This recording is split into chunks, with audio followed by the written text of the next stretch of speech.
In a secluded valley far from bustling city-states, there stands an ancient amphitheater carved into a gentle slope of white stone. It has overlooked sagebrush and olive groves for well over 1,000 years, its columns chipped by time and the hush of ages. The once grand stage is covered in creeping vines and persistent grasses, and rumour holds that even birds and small creatures give it a wide berth. According to whispers passed from traveller to traveller, an otherworldly presence lingers in the deserted seat of culture and performance, an echo from an epoch of gods who once roamed among mortals. Beyond typical ghost stories, the tales speak of a goddess, a once revered patroness of music who remains bound to that stage.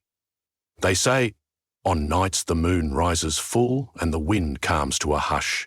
A single pristine note floats through the air as if touched by no mortal hand. This spectral note unfolds into a motif of longing, summoning listeners from afar. Some have followed that phantom melody to the theatre's crumbling steps but found themselves struck silent by dread.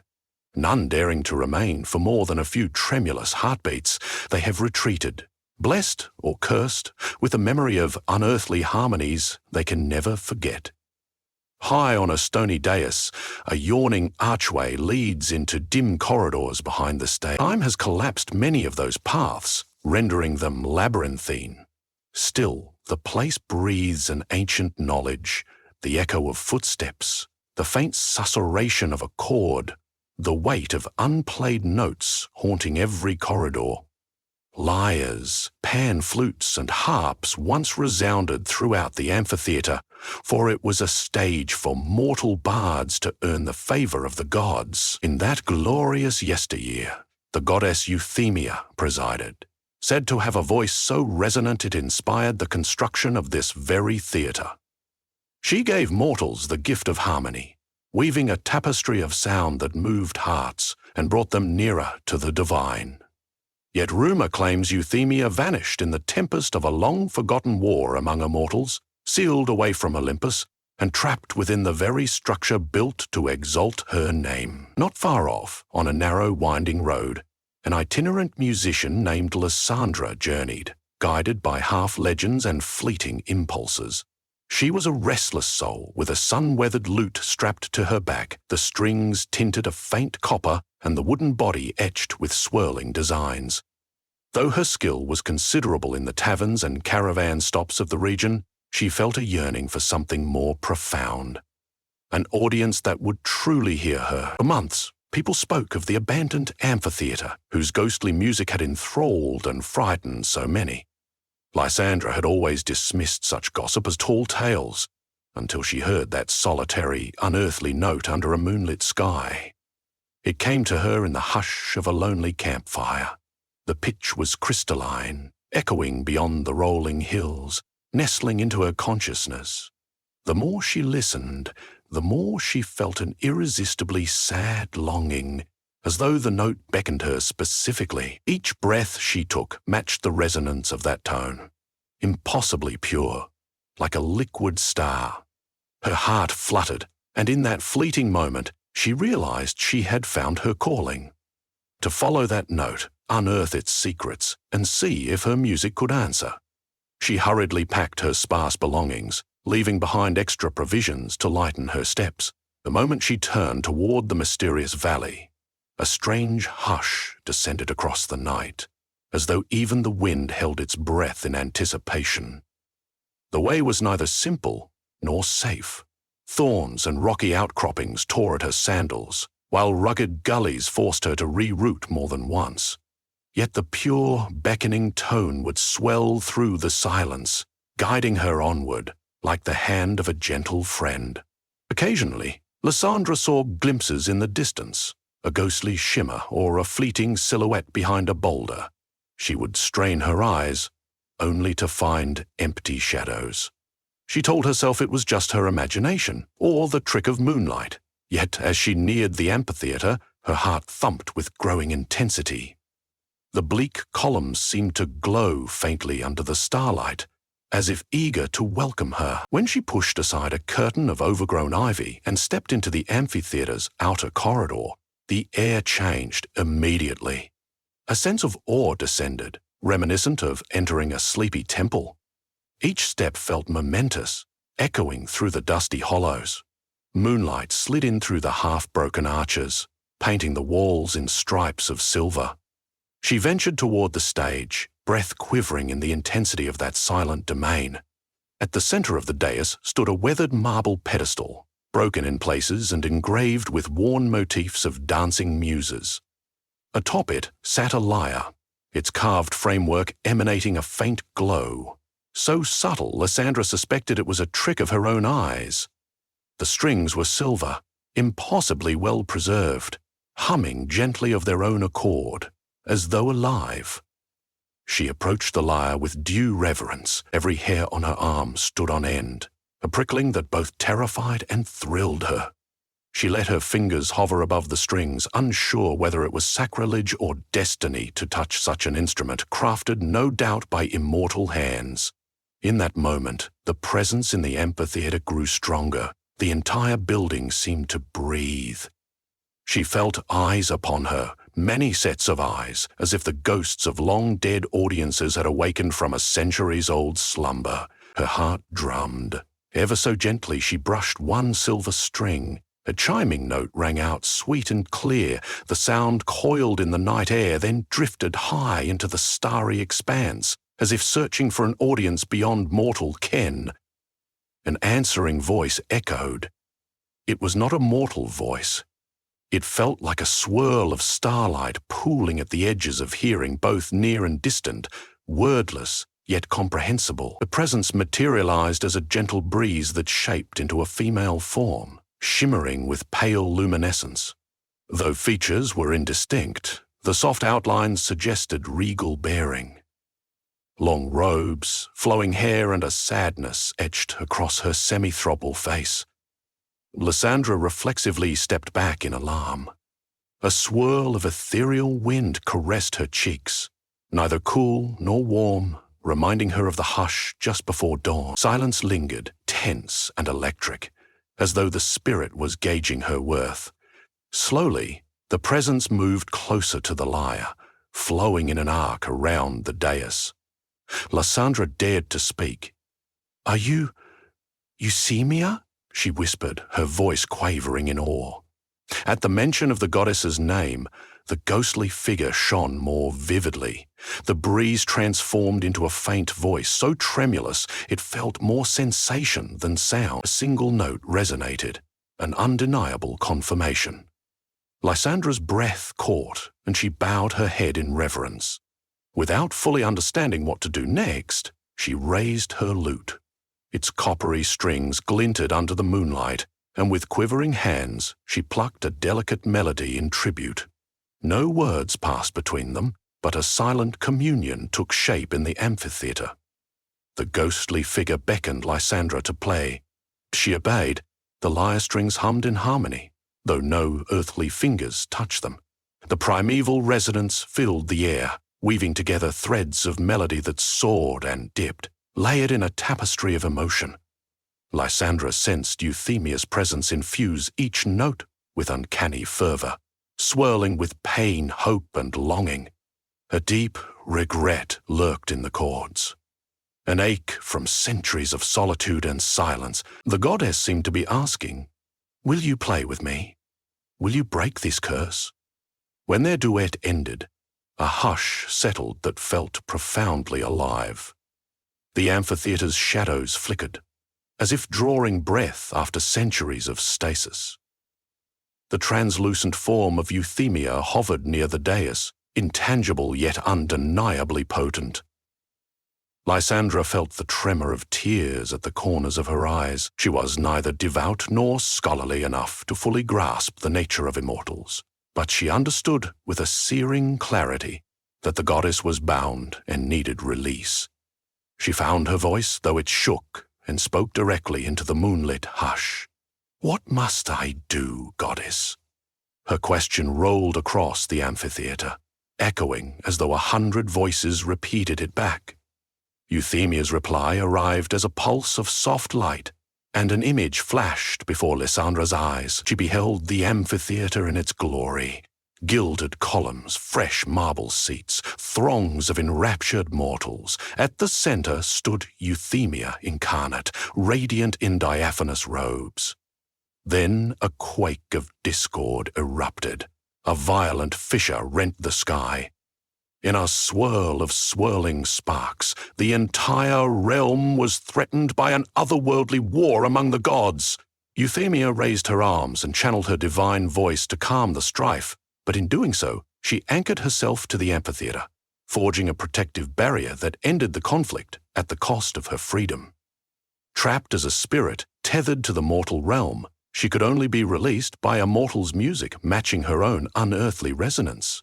That mortal must share her stage in perfect harmony, bridging worlds through sound.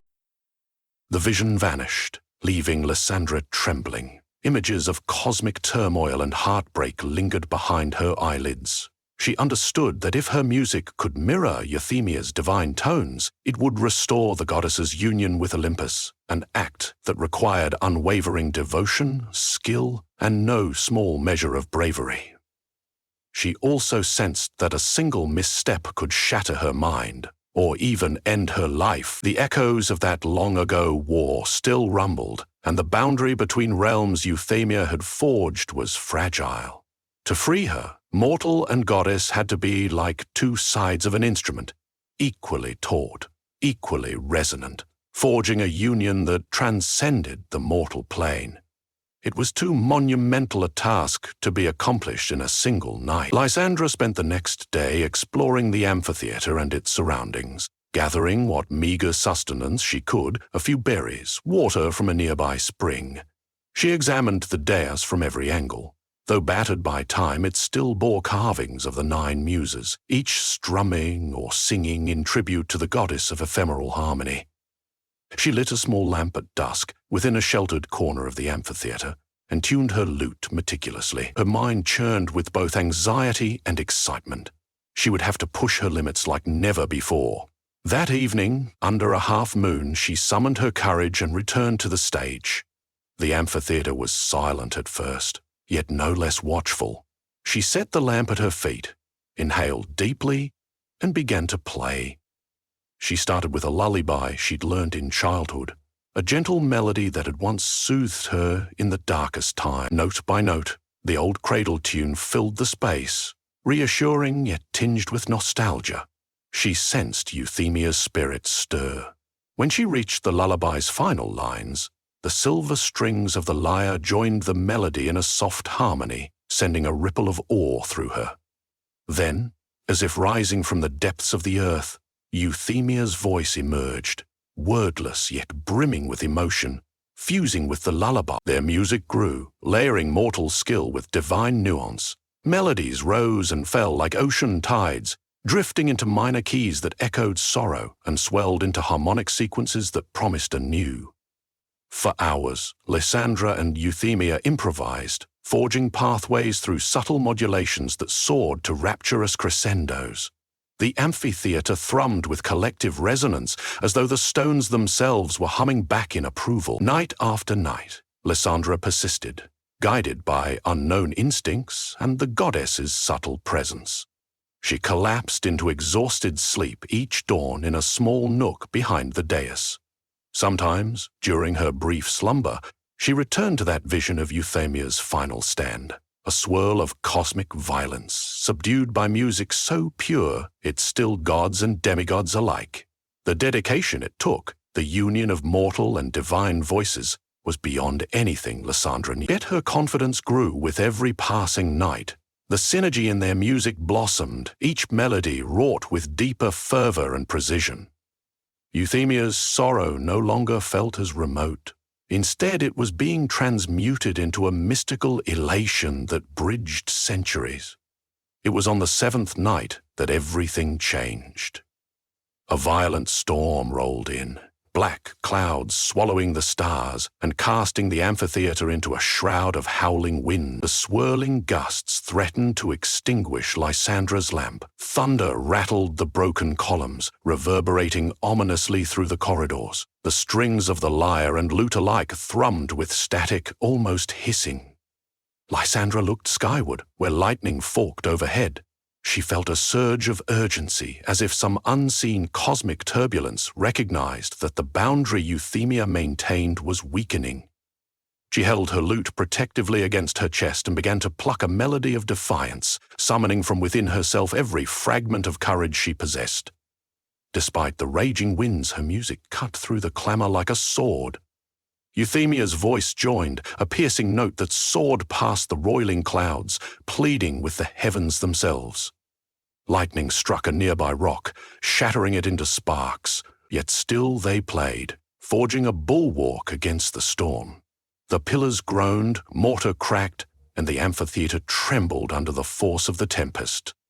Lysandra's arms ached, but she played on, refusing to relent. With a mighty crack of thunder, the tempest seemed to yield momentarily, as though confounded by the audacity of their duet. In that fraught, electrified moment, Lysandra heard within the chords the final piece of Euphemia's harmony. It was an ancient lament, tailing into a triumphant flourish, a pattern older than any mortal memory. She'd glimpsed it in fragments all week. Now, in the storm's crucible, she understood how to weave it seamlessly. The goddess's spirit flared in radiance, illuminating the stage with a pale white light. Lysandra closed her eyes, inhaled sharply, and let the melody flow from her heart.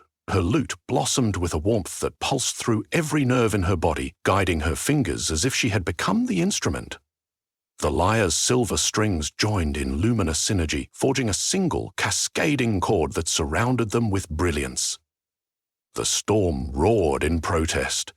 Rain pelted the stone seats in a cacophony, yet the swirling vortex of wind and shadow outside the amphitheater's edge could not break their union of sound. Lysandra's hair clung to her damp face as every muscle tensed in concentration. Slowly, the combined notes rose to a shimmering peak. The columns vibrated, droplets of rain dancing in the air as if caught in an invisible current. Then, with a grand final chord, the music rang out in a moment of suspended majesty. Such was its purity that, for an instant, all storms, all worries, all resentments seemed to vanish before it. In the wake of that final chord, the amphitheater fell utterly silent. Lysandra exhaled raggedly, lowering her lute. Time itself felt pliant, stretched. The storm had passed on, leaving a gentle rain in its wake. As thunder rumbled in the distance, Euphemia's translucent form drifted closer. Gone was the tinge of sorrow in her eyes. She seemed luminous, as though someone had unlocked her rightful radiance. The goddess's hand, now more tangible than ever, extended, almost touching Lysandra's own. A ring of pale light formed around them. Lysandra sensed that Euphemia was about to leave this realm, liberated at last. Warmth seeped through Lysandra's hands and spread across her entire being. The goddess smiled, her lips curving in gratitude and pride. For a moment, Lysandra's vision blurred with tears. She watched as Euphemia's form ascended from the dais, dissolving into a legion of ethereal motes that floated skyward, carried on by a cosmic breeze. The lyre, once a ghostly echo, radiated one last effulgence and disintegrated into silver dust, swirling around the amphitheater before whisking itself away toward the heavens. The sacred boundary that kept Euphemia bound to this realm had melted under the resonance of their shared song, ushering her back to the immortal domain. Then the glow subsided, and darkness slipped around Lysandra like a soft cloth, though it was now filled with a gentle hush, no longer haunted. She stood there for a long while, her lute clutched close, as faint droplets of rain wetted her brow. The air around her felt reverent, as if carrying the echoes of a triumphant chorus. The amphitheater itself seemed changed, no longer oppressive, but dotted with the memory of something sacred that had finally been set free. Her limbs trembled with exhaustion, yet her soul felt weightless, unburdened. She realized she was no longer just a wandering minstrel. She had borne witness to a divine ascension, and in that instant, her entire life's purpose had realigned itself around this impossible event. When dawn broke, the storm clouds had completely rolled away, revealing a pristine, cerulean sky. The amphitheater was no longer foreboding. The haunting presence had lifted. Lysandra walked the crumbling rows, taking in the sunbeams that filtered through the fractured colonnade. For a fleeting moment, she thought she heard a single chord from the vanished lyre, as if Euthymia were whispering goodbye. She felt gratitude surge through her, and she bowed her head in acknowledgement of the unseen goddess. At the same time, a part of her felt bereft, like losing a dear friend. Yet she understood that Euthemia's place was no longer in a deserted ruin. She was free, her echoed voice now woven into every sunrise. Pausing at the very center of the stage, Lysandra gently strummed her lute one last time, letting the notes cascade into the morning air. She did not fear the amphitheater's silence now. She had learned that silence could cradle a melody just as powerfully as any crowd. No mortal audience was gathered to applaud her, but she felt their presence in some intangible way. A chorus of every musician who had ever set foot here, living and dead, mortal and divine. She could almost see them standing in the seats, smiling, applauding silently. She played a short refrain in honor of Euthemia's regained freedom, concluding with a soft chord that swelled into the hush. Then, with purposeful steps, she left the ancient theater behind. As she passed through the ivy curtain and emerged into the sunlit valley, she became aware that her burden had lifted, as if the tension that once haunted this place had found resolution in a final, transcendent chord. She looked back to find the amphitheater gleaming, not in ruin, but in quiet dignity. Though stones continued to crumble and vines draped over the seats, it no longer felt lonely. Euthemia's spirit had departed, yet the memory of her music remained woven into every arch, every slab of marble.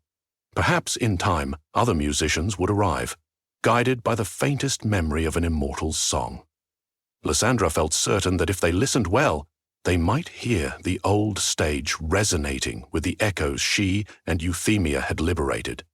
Moving on, she followed the winding path out of the valley, her heart brimming with a sense of possibility. She might simply return to the small villages, performing as she always had, or travel to distant lands in search of new stories. Yet everything had changed. Her playing, she knew, would bear traces of the goddess's divine gift, an otherworldly enchantment that mortals would sense, an echo of Euthymia that could bridge hearts, even in the humblest venues. In the hush of that summer morning, Lysandra felt an abiding kinship with the goddess of music, a bond profound enough to eclipse mortal lifespans. The crumbling amphitheater behind her might seem deserted to anyone else, but she knew it was alive with a newly liberated spirit. And so she continued on, carrying forward the echo of an ancient goddess's longing.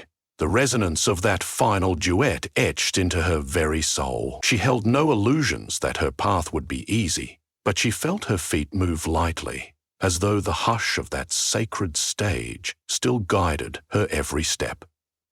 Somewhere in a realm unseen, Euthemia's voice soared freely. Somewhere beneath the vaulted heavens, their chords remained woven together in a timeless harmony.